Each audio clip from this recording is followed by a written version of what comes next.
हमारे मुआशरे के बच्चे, छोटे बच्चे, वो तालीम या कोई और चीज सीखे ना सीखे, बहुत ही बचपन में वो गालियां सीख जाते हैं। वो गालियां सीख लेते हैं, वो गालियां देने लग जाते हैं। और मैं उससे बड़ा जो अलमिया जो मैं ये देखता हूँ, वेरी अनफॉर्चुनेटली, कि उनके वालिदैन या उनके जितने बड़े हैं वो उनको गालियां देता हुआ देख के खुश होते हैं कि साडा मुंडा साडा न्याणा बोले, अभी उन्हें पहली गाल कड्डी है, उन्होंने आ किया, बाकायदा गाली उसके सामने बोल के वो बताते हैं। सो इसकी रीजन क्या है हमारे माशरे में ऐसा क्यों है कि बच्चे ये इन चीजों को क्यों इतना ज्यादा सीखने लगे? एक तो इसका रीजन वाजे है, जो कि सबको इल्म होगा, उसकी वो जो हम कहते हैं कि जो बच्चा देखता है वही वो करता है। तो इसका मतलब है कि हमारे जो बच्चों के वालिदैन है वो खुद इसका मतलब गालम गलूज कर रहे हैं। लेकिन ऐसा क्यों हो रहा है और हमारी सोच क्यों ऐसी होगी कि हम उनको गालियां देता हुआ देख के मुतमईन हैं, और इससे किस तरह बचा जा सकता है? आपके सवाल में ही आपके काफी सारे जवाबात भी थे, और मैं इसी को थोड़ा सा आगे कंटिन्यू करूंगी कि जब आप देखें, रिसर्च साबित करती है कि 65% जो आदात होती हैं बच्चे की, वो खानदानी आदात होती हैं। ओके जी। और बाकी जितनी भी हमारी बचती हैं वो हम लोग अपने माशरे में जाके लेते हैं। ठीक है, हम लोग क्या करते हैं, ब्लेम गेम खेलते हैं। हमारे पेरेंट्स कहते हैं कि आपने अभी तक जो भी बुरे काम हुए हैं वो सारे बाहर से सीखे, और जो भी अच्छे अच्छे काम है वो हमने बच्चे को सिखाए हैं। ठीक है, जबकि ये होता है कि हमारे घर में जो पुफियां हैं और खाला हैं, उनका सबसे फेवरेट काम होता है बच्चों को बिगाड़ना। इस तरह से है कि उनको मजा आता है उनके पास, क्योंकि उनके बाद जो छोटा बच्चा उनके घर में आता है, या तो उनके भाई का बच्चा होता है या उनकी बड़े बहन भाई किसी में से बच्चा होता है, वो उनके पास एक खिलौना आ जाता है। अब उस खिलौने से वो खेलते भी हैं और वो कहते हैं चलो उसको मार क्या। बच्चा जाता है, जाके उसको मार के आता है। हम लोग कहते हैं ओ देखो इसको मार के आ गया। अब वो भाग के आता है, पुपी या मासी जो है वो उसको हक करती है और उसका मुंह चूमती है और कहता है पता नहीं कौन सा कारनामा करके आया हूँ। ठीक है, उसके बाद वो तोतली से जुबान में कहता है तुता। ठीक है, तो हम लोग फिर सबको सुनाते हैं, देखो क्या कहता, गाली निकाल, तो कहता है तुता। तो सब क्या कर रहे होते हैं, खुश हो रहे होते हैं, बहुत वो हंस रहे होते हैं। ठीक है, जब हम बच्चा हमारे बिहेवियर्स को देख रहा होता है, किसी भी चीज पे आप अपना रिएक्शन देते हो ना गुस्से का, तो बच्चा उसी वक्त उस चीज से डर जाता है कि ये गलत बात है, ये काम नहीं करना। बिल्कुल ठीक, इस पे ब्लॉक लगाना है। ठीक है, और जिस काम पे सब खुश हो रहे हैं इसमें कि अच्छा है, बच्चे को तो नहीं पता ये अच्छा बुरा काम है, वो कह रहे सब खुश हो रहे हैं, इट मीन्स कि ये अच्छा ही होगा, ये अच्छा ही होगा। अब उस बात को बच्चा क्या करता है, बार बार रिपीट करता है, और जब वो 7 साल से बाहर निकलता है तो फिर हमारे वालिदैन क्या कहते हैं, बच्चा बाहर गया है, गालियां सीख के आया है। ठीक है, और वो ही गालियां वो जो कर रहा था तब तक उसकी नेचर का हिस्सा बन चुकी होती है। क्योंकि हमारा बच्चा 7 साल यानी पैदाइश से लेकर 7 साल की उम्र में 80% लर्निंग उसकी हो चुकी होती है। 80% उसकी पर्सनैलिटी डेवलप हो चुकी होती है। 20% जो पर्सनैलिटी डेवलपमेंट है वो उसने बाकी जिंदगी में करनी है। उसमें से वो क्या करता है, जो उसकी 80% बुरी आदत होती हैं वो उनको खत्म करता है, फिर नई आदत सीखता है। हो सकता है उसने 80% में जो अच्छी आदत सीखी होंगी उनको खत्म करके बुरी आदत सीखता है। ठीक है, लेकिन 80% उसकी पर्सनैलिटी जो है वो 7 साल की उम्र में डेवलप हो चुकी होती है। ठीक है, अब उन्हीं 7 सालों में हम बच्चे को क्या कर रहे होते हैं, कुछ नहीं होता, बड़ा होके सीख जाएगा, अभी बच्चा है, अभी छोटा है, हम उसकी बुरी आदत को भी, बुरी बातों को भी हम अप्रिशिएट कर रहे होते हैं। हम उस वक्त उसको डील नहीं कर रहे होते कि क्या तुम्हारे लिए अच्छा है और क्या बुरा है। हम उसको डील नहीं कर रहे होते कि इसकी आने वाली जिंदगी में इसके लिए क्या क्या बेहतर है और क्या क्या बिल्कुल ठीक गलत हो सकता है। ठीक है, अब हमने उन 7 सालों को जब इग्नोर किया तो अगले 7 साल यानी 14 साल की उम्र में बच्चे की वो आदतें रिपीट होंगी। 14 साल की उम्र में हम लोग फिर बच्चे को क्या कह देते हैं, ये है ही बदतमीज। बिल्कुल ये बचपन से ही ऐसा है, अक्खड़ मजाज है, ये गुस्से वाला है, ये हमने खुद उसको ये बनाया, हमने खुद बनाया है। अब देखिए, अच्छा एक घर में एक तरह के ही वालिदैन हैं और 2 बच्चे की मुख्तलिफ नेचर है। पहले बच्चे को माँ बाप, यानी मेरी रिसर्च है जिस पर मैंने काम कर रही हूँ, उसमें 2 बच्चे हैं।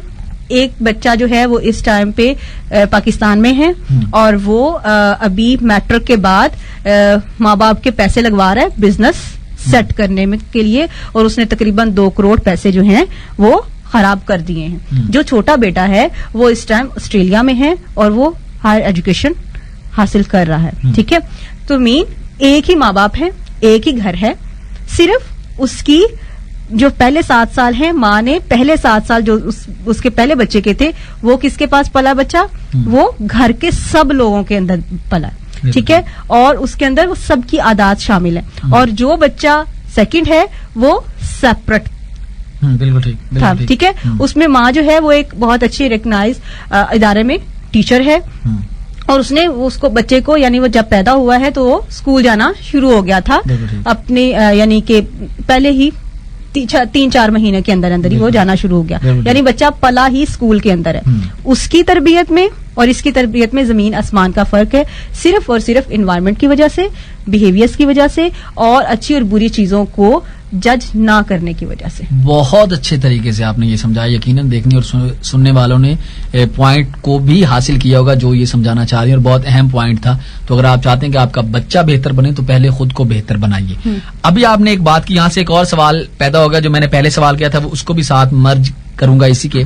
आपने कहा कि पहला जो बच्चा था वो सब लोगों में पला, और जो दूसरा बच्चा था वो सेपरेट। तो इसका मतलब है जो ज्वाइंट फैमिली सिस्टम है, क्या वो बच्चों के लिए बेहतर नहीं है? नहीं, ये कहने का बिल्कुल भी मतलब नहीं है। हमें जब हमारे घर में एक आता है ना, नया टीवी नया शुरू हुआ था, तो हर घर ने क्या किया था, एंटीने भी नए लगवाए थे, नई तार लेके आए थे, फिर उसके लिए स्टैंड भी आए थे, फिर उसको सेव करने के लिए वो आगे से बंद करने वाले टीवी भी आए थे।